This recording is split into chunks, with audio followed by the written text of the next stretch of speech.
호세아 2장 2에서 23절 말씀입니다. 2장. 너희 형제에게는 암미라 하고 너희 자매에게는 루하마라 하라. 너희 어머니와 논쟁하고 논쟁하라. 그는 내 아내가 아니요 나는 그의 남편이 아니라. 그가 그의 얼굴에서 음란을 제하게 하고 그 유방 사이에서 음행을 제하게 하라. 그렇지 아니하면 내가 그를 벌거벗겨서 그 나던 날과 같게 할 것이요 그로 광야같이 되게 하며 마른 땅같이 되게 하여 목말라 죽게 할 것이며 내가 그의 자녀를 긍휼히 여기지 아니하리니 이는 그들이 음란한 자식들임이니라. 그들의 어머니는 음행하였고 그들을 임신했던 자는 부끄러운 일을 행하였나니 이는 그가 이르기를 나는 나를 사랑하는 자들을 따르리니 그들이 내 떡과 내 물과 내 양털과 내 삶과 내 기름과 내 술들을 내게 준다 하였습니다. 사랑하는 형제 여러분, 1월 20일 금요일 저녁 목상에 오신 것을 환영합니다. 호세아는 북이스라엘 여로보암 2세 때부터 하나님의 말씀을 선포했는데요. 호세아는 하나님의 명령대로 음란한 고멜과 결혼함으로써 하나님과 이스라엘의 관계를 자신과 고멜의 관계로 퍼포먼스가 되게 하였습니다. 죄악에 물든 우리를 찾아오셔서 우리를 자기 피로 사서 그리스도의 신부로 삼아주신 우리 주 예수님을 나타내는 그러한 인생, 예수님 같은 인생이 바로 호세아의 순종 인생입니다. 음란한 고멜은 자격 없는 신부로서 전적인 은혜로 선택된 것이므로 은혜에 감격하여서 과거를 청산해야 하겠는데요. 과거는 그럴지라도 결혼한 이후부터만이라도 그래야 하겠는데요. 그러나 고멜은 여전히 음란했으므로 음란한 자녀들을 낳았습니다.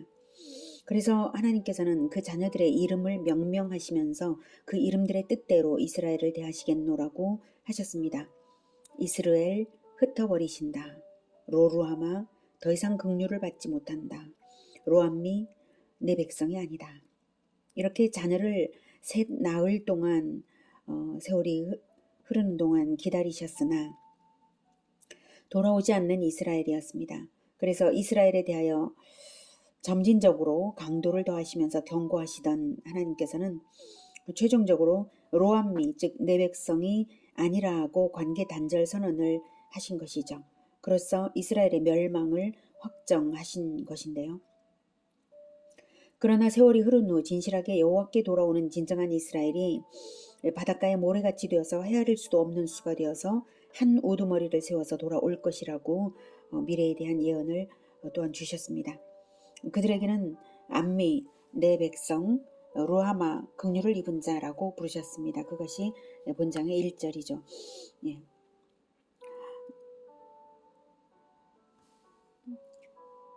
그렇게 미래에 돌아올 것을 말하는 것은 당대 이스라엘에게는 심판이 엄정하게 내려질 것을 더욱 확실하게 알게 하는데요. 그렇다면 이스라엘의 어린 세대가 항의하기를 자기들이 그렇게나 심판당할 이유가 무엇냐고 항의한다면 그것은 바로 어미의 음행 때문에 자녀 세대가 함께 당하게 될 것이라는 것입니다. 2절 너희 어머니와 논쟁하고 논쟁하라. 심판주 하나님과 논쟁할 것이 아니라 음행을 버리지 못한 어머니와 논쟁을 하여서 심판당하는 원인을 제거하라는 것입니다. 그는 내 아내가 아니요 나는 그의 남편이 아니라 그가 그의 얼굴에서 음란을 제하게 하고 그 유방 사이에서 음행을 제하게 하라. 제거하라는 것입니다. 너희 어미 세대가 죄악을 제거하게 하라는 것입니다. 얼굴에 드러나는 뻔뻔한 음란성과 그 얼굴에서 음란을 제하게 하고 그것을 제하고 유방을 드러내어 수치심이 없이 음행을 하는 것을 제거하라는 것입니다. 이스라엘의 영적 간음인 우상 숭배를 제거하라는 것입니다. 자녀 세대까지 심판당하게 하는 것은 바로 어미 세대의 죄악부터 그랬기 때문입니다. 심판주의 심판을 제거할 수는 없는 일이잖아요. 어미 세대의 음란을 즉 이스라엘의 음란함을 제거해야죠. 자녀 세대는 회개하기를 선조의 죄까지도 회개하며 죄를 제거해야 합니다. 왜냐하면 이스라엘은 영원하신 하나님과 언약을 맺었기 때문에 선조의 죄로부터 후손이 자유로울 수 없고 선조는 후손이 언약 백성 정체성으로 남도록 선조와 후손은 운명 공동체로서 상호 책임져야 하는 것입니다. 3절. 그렇지 아니하면 내가 그를 벌거벗겨서 그 나던 날과 같게 할 것이요 그로 광야같이 되게 하며 마른 땅같이 되게 하여 목말라 죽게 할 것이며. 언약 이전으로 돌려버리겠다 이 말씀이죠. 수치스럽고 비참한 신세가 될 것이라는 것입니다. 4절. 내가 그의 자녀를 긍휼히 여기지 아니하리니 이는 그들이 음란한 자식들임이니라. 어미 세대가 음란했으니 그 자녀 세대는 말할 것도 없이 음란한 자식들입니다. 어미 세대의 음란함이 어느 정도인지를 다음 5절에서 고발하십니다. 5절. 그들의 어머니는 음행하였고 그들을 임신했던 자는 부끄러운 일을 행하였나니 이는 그가 이르기를 나는 나를 사랑하는 자들을 따르리니 그들이 내 떡과 내 물과 내 양털과 내 삶과 내 기름과 내 술들을 내게 준다 하였음이라. 어미 세대는 자기가 사랑하는 자들 즉 가나안의 농경신 바알을 따르겠다고 하며 떡과 물과 양털과 삶과 기름과 술들을 주는 것이 바로 농경신 바알이라고 하는 것입니다. 그러나 그것들은 원체 하나님이 주신 것이지 바알이 준 것이 아닙니다. 6절. 그러므로 내가 가시로 그 길을 막으며 담을 쌓아 그로 그 길을 찾지 못하게 하리니 그가 그 사랑하는 자를 따라갈지라도 미치지 못하며 그들을 찾을지라도 만나지 못할 것이라. 그제야 그가 이르기를 내가 본 남편에게로 돌아가리니 그때의 내 형편이 지금보다 나았음이라 하리라. 가시로 그 길을 막으며 환란을 주어서라도 우상에게로 달려가는 것을 못하게 막겠다고 하십니다. 7절. 그가 그 사랑하는 자를 따라갈지라도 미치지 못하며 그들을 찾을지라도 만나지 못할 것이라. 바알을 섬긴다고 해도 원하는 것을 얻지 못할 것이라는 말입니다. 그제야 그가 이르기를 내가 본 남편에게로 돌아가리니 그때의 내 형편이 지금보다 나았음이라 하리라. 이렇게 본 남편이신 하나님께 돌아오게 하시려고 가시밭과 같은 환란을 주시겠다는 것입니다. 그러니 환란을 주시는 마음이 하나님의 그 마음이 얼마나 은혜로우신 마음이십니까? 이제 버리겠다가 아니라 돌아오게 하겠다 할 때 돌아와야 되는 것이죠. 하나님은 사랑으로 가득 차고 열심으로 가득 차셔서 그래서 환란을 주시는 것입니다. 그러니 우리가 죄 가운데 있을 때에 환란 가운데 있을 때 해야 할 일은 회개입니다. 본인의 죄뿐만 아니라 어미 세대의 죄까지도 회개하며 끊어내는 것만이 하나님께 긍휼을 얻을 길입니다. 8절. 곡식과 새 포도주와 기름은 내가 그에게 준 것이요 그들이 바알을 위하여 쓴 은과 금도 내가 그에게 더하여 준 것이거늘 그가 알지 못하도다. 그러므로 내가 내 곡식을 그것이 익을 계절에 도로 찾으며 내가 내 새 포도주를 그것이 맛들 시기에 도로 찾으며 또 그들의 벌거벗은 몸을 가릴 내 양털과 내 삶을 빼앗으리라. 이스라엘은 바알을 풍요의 신이라고 섬겼으나 그 결과 하나님의 심판으로 그 모든 것들을 잃게 됩니다. 그러니 바알이 준 것이 아니었죠. 하나님께서 주신 것이기 때문에 하나님께서 빼앗아 가시는 것입니다. 10절. 이제 내가 그 수치를 그 사랑하는 자의 눈앞에 드러내리니 그를 내 손에서 건져낼 사람이 없으리라. 9절에서 재물을 잃는 것보다 더 심한 심판이 선포되고 있는데요. 그 수치를 그 사랑하는 자의 눈앞에 드러내리니 10절에서 그 수치를 사랑하는 자의 눈앞에서 드러내리니 이렇게 말씀하신 것은 이스라엘이 섬기던 바알의 존재를 인정하셔서가 아니라 구원하지 못하는 바알의 무력함을 함께 드러내겠다는 말씀입니다. 그래서 그를 내 손에서 건져낼 사람이 없으리라. 즉 바알이 무력하기 때문에 어떻게 내가 심판을 줄 때 내 손에서 건져낼 자가 있겠냐 이 뜻입니다. 그래서 내 손에서 건져낼 사람이 없다. 건져낼 우상이 신이 없다라고 말씀하시는 것이죠. 11절. 내가 그의 모든 희락과 절기와 월삭과 안식일과 모든 명제를 패하겠고 기쁨과 축제의 날들을 다 폐하시겠다고 하십니다. 12절. 그가 전에 이르기를 이것은 나를 사랑하는 자들이 내게 준 값이라 하던 그 포도나무와 무화과나무를 거칠게 하여 수풀이 되게 하며 들짐승들에게 먹게 하리라.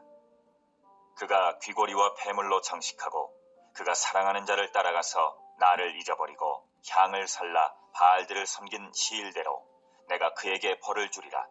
여호와의 말씀이니라. 네, 바알들을 섬긴 시일대로 내가 그에게 벌을 주리라.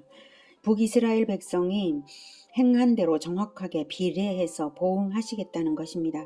북이스라엘이 시작되어서 멸망할 때까지의 그 기간은 208년인데요. 주전 930년에서 주전 722년까지 208년인데요. 북이스라엘이 아수르의 포로로 잡혀간 후 주전 537년의 귀환 때까지 기간도 약 200여 년입니다. 그러니 예언대로 행하신 것이죠. 문자적으로 성취된 예언이라고 말할 수 있죠. 중요한 것은 하나님께서는 행한 대로 갚으시는 그러한 것에 행한 대로 갚으심에 철저하시다는 이 사실입니다. 그러므로 우리가 죄악 중에 하나님이 오래 참으신다고 하여서 우리가 죄를 지어도 하나님이 오래 참으시네 이러면서 징벌이 취소되었다고 생각하거나 죄악이 무시되고 있다고 생각하면 큰 오산입니다. 결코 그런 일은 없습니다. 모든 것은 엄정하게 판단이 되고 심판이 되는 것입니다. 하나님은 그러나 징벌을 주시는 것 자체가 목적이 아니시고 회개케 하시는 것이 목적이시니 징벌을 주신 후에 다시 간절히 설득을 하실 계획이십니다. 14절. 그러므로 보라, 내가 그를 타일러 거친 들로 데리고 가서 말로 위로하고 거기서 비로소 그의 포도원을 그에게 주고 아골 골짜기로 소망의 문을 삼아주리니 그가 거기서 응대하기를 어렸을 때와 애굽 땅에서 올라오던 날과 같이 하리라. 거친 들로 데리고 가서 말로 위로하겠다는 것은 어떤 장소라기보다는 애굽 땅에서 올라오던 날의 광야를 떠올리며 하나님에 대한 첫사랑을 회복시키겠다 이것입니다. 그렇게 첫사랑이 회복될 때 거기서 비로소 그의 포도원을 그에게 주고 아골 골짜기로 소망의 문을 삼아주겠다고 하십니다. 거기서는 장소적 의미가 방금 말한 것처럼 장소적 의미가 아니라 첫사랑을 회복하여 겸손해지는 그 지점에서 물질과 소망을 제공하겠다는 뜻입니다. 그러면 하나님과 진정 화해하여서 첫 언약을 체결하던 때에 백성들이 하나님께 화답했던 것처럼 순종을 결단하며 화답하리라는 것입니다. 16절. 여호와께서 이르시되 그날에 내가 나를 내 남편이라 일컫고 다시는 내 바알이라 일컫지 아니하리라. 내가 바알들의 이름을 그의 입에서 제거하여 다시는 그의 이름을 기억하여 부르는 일이 없게 하리라. 이스라엘에서 바알 우상을 섬길 때는 언어적인 혼란이 있었어요. 바알이라는 말의 뜻은 주인이라는 뜻도 있거든요. 그래서 여호와는 바알이시다 이런 표현도 썼습니다. 그래서 하나님께서는 언어 문화에서도 우상 숭배의 흔적을 없애겠다라고 하신 것입니다. 아예 우상에 대한 기억 자체가 사라져버리게 하겠다 이렇게 하시는 것이죠. 18절. 그날에는 내가 그들을 위하여 들짐승과 공중의 새와 땅의 곤충과 더불어 언약을 맺으며 또 이 땅에서 활과 칼을 꺾어 전쟁을 없이 하고 그들로 평안히 눕게 하리라. 내가 내게 장가들어 영원히 살되 공의와 정의와 은총과 긍휼이 여김으로 내게 장가들며 진실함으로 내게 장가들리니 내가 여호와를 알리라. 여호와께서 이르시되 그날에 내가 응답하리라. 나는 하늘에 응답하고 하늘은 땅에 응답하고 땅은 곡식과 포도주와 기름에 응답하고 또 이것들은 이스라엘에 응답하리라. 내가 나를 위하여 그를 이 땅에 심고 긍휼히 여김을 받지 못하였던 자를 긍휼히 여기며 내 백성 아니었던 자에게 향하여 이르기를 너는 내 백성이라 하리니 그들은 이르기를 주는 내 하나님이시라 하리라 하시니라. 네, 그날에 18절에 그날에는 이것은 이스라엘이 하나님께로 돌아와 첫사랑을 회복하는 날이죠. 1차적으로는 바벨론 포로 귀환의 날이겠지만 여기서는 1차적 의미만을 의미하지는 않습니다. 1차적 의미와 궁극적 의미를 동시에 나타내시면서 그리스도의 재림으로 그리스도의 신부인 교회 공동체와의 영원한 연합이 마침내 이루어질 영원한 나라의 모습을 보게 하시는 그런 중의적인 의미가 있습니다. 그날에는 내가 그들을 위하여 들짐승과 공중의 새와 땅의 곤충과 더불어 언약을 맺으며 이것은 그리스도의 신부인 하나님의 백성을 보호하기 위해서 들짐승, 공중에서의 땅의 곤충과 더불어 언약을 맺기까지 하시겠다는 것입니다. 메뚜기 재앙 같은 것이 있을 리가 없는 그러한 세상이죠. 그리고 전쟁도 없는 세상입니다. 전쟁을 없이 하고 19절 내가 네게 장가들어 영원히 살되 공의와 정의와 은총과 긍휼히 여김으로 네게 장가들며 진실함으로 네게 장가들리니 네가 여호와를 알리라. 하나님이 우리와 완전히 연합하여 사시는 완전한 행복의 나라가 될 것입니다. 그렇게 될 수 있는 것은 우리가 비로소 여호와를 알리라. 여호와를 아는 것이 중요하죠. 여호와를 알기 때문에 하나님을 인격적으로 깊숙하게 이해하고 우리의 행실이 하나님의 그것과 같게 될 것이기 때문에 그렇게 완전한 행복의 나라가 되는 것입니다. 하나님과 동일한 행실이 나오도록 하는 것이 진정 여호와를 아는 것입니다. 그것이 하나님이 우리와 연합, 즉 장가들어 아내와 연합하여 한 몸이 되듯이 하나님이 우리와 연합되어 동일한 행실이 나오는 것입니다. 22절 여호와께서 이르시되 그날에 내가 응답하리라. 나는 하늘에 응답하고 하늘은 땅에 응답하고 땅은 곡식과 포도주와 기름에 응답하고 또 이것들은 이스라엘에 응답하리라. 그렇게 연합될 때에 하나님과 연합될 때에 비로소 응답이 풍성하게 넘칠 것인데요. 응답의 경로는 하늘, 땅, 곡식과 포도주와 기름, 이스라엘 순서입니다. 그 순서가 하늘, 땅, 곡식과 포도주와 기름과 이스라엘. 이스라엘은 흩어버림 당한 자의 의미였죠. 이제는 응답을 받아서 하나님께서 심으신 자라는 의미로 회복된다는 뜻입니다. 응답의 순서 하늘, 땅. 먼저는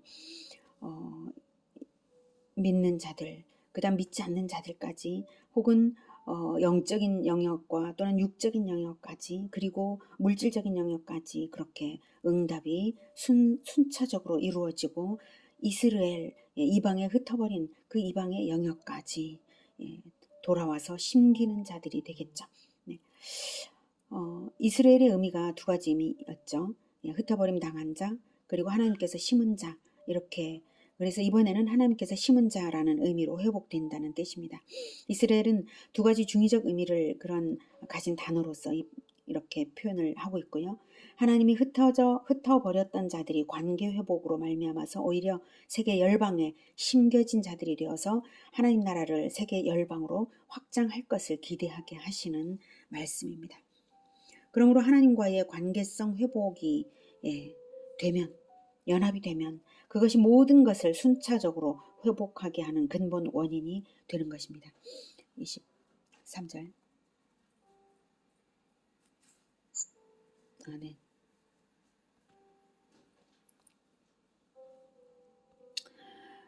내가 나를 위하여 그를 이 땅에 심고 긍휼히 여김을 받지 못하였던 자를 긍휼히 여기며 내 백성 아니었던 자에게 향하여 이르기를 너는 내 백성이라 하리니 그들은 이르기를 주는 내 하나님이시라 하리라 하시니라. 아멘. 내가 나를 위하여 그를 이 땅에 심고 나를 위하여 하나님께서는 하나님의 영광을 위하여 이 모든 일을 하십니다. 이제는 결코 흩어버림 받지 않고 완전하고 영원한 정착으로 안정시키겠다는 약속입니다. 이 땅에 심고 하나님과의 관계성 회복이 긍휼을 회복하고 하나님 백성의 지위를 회복하고서 모든 것이 회복되게 하는 열쇠입니다. 하나님은 우리에게 장가들기를 즉 연합을 간절히 원하시는 분이십니다. 그러므로 예수 그리스도를 교회의 주인이요 신랑이 되게 하신 것입니다. 진정 예수님과 연합될 때에 암미를 낳고 루하마를 낳게 되고 이스라엘은 심기운 자가 되어서 하나님 나라를 확장할 수 있는 것입니다. 그러면 자녀 세대와 논쟁이 아니라 자녀 세대를 확장하는 그리스도의 신부로 살아가게 되는 것입니다. 재림 때에야 예수님과 교회가 혼인하여 연합하는 것이 아니라 이 땅에서부터 예수님과의 연합으로 거룩한 다음 세대를 영적으로 낳기를 하나님은 간절히 바라고 계십니다. 그러니 과거 옛사람의 흔적을 지우고 세상을 다 사랑하며 세상으로 달려가던 마음을 버리고 이제는 오직 우리 주 예수님만을 뜨겁게 사랑하면서 연합하는 그리스도의 신부로 살아야 하겠습니다. 우리의 행실에서 예수님의 연합이 나타나게 예수님의 그 하나님의 형상이 우리의 행실을 통하여 나타나게 해야 하겠습니다. 그렇게 해서 암미와 루하마를 낳는 우리 모두가 되기를 기원합니다. 기도하겠습니다. 하나님, 우리가 세상을 사랑했던 것을 용서해 주시옵소서. 자꾸 마음이 세상을 향하여서 달려가려고 하는 것을 용서해 주시옵소서. 이제 이 마음을 정리하고 오직 하나님만 사랑하고 세상을 두려워하지도 않고 오직 하나님만 사랑하고 또한 두려워하며 사모하겠습니다. 주님 도와주시옵소서.